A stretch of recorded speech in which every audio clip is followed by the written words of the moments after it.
евреям они объявили сразу по радио, вот, взять ценные вещи и прийти на сборный пункт.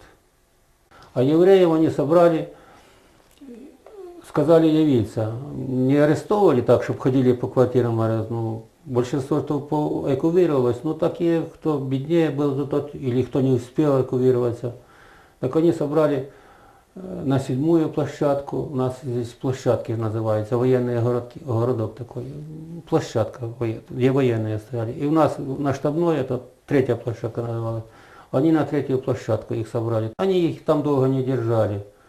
Смотрим, построили их в колонну, оцепили солдатов, поставили, нас отогнали в сторону и повели. Ну я так и понял, что это их уже будет расстреливать. Когда слышу, пулемет затарабанил, вот.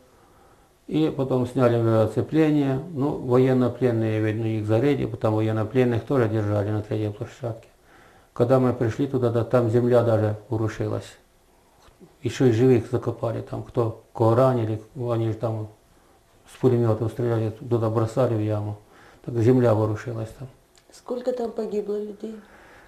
Там больше сотни человек было. Больше сотни человек. Может и 2 сотни. Я же их не мог посчитать. Колонну большую вели, повели туда.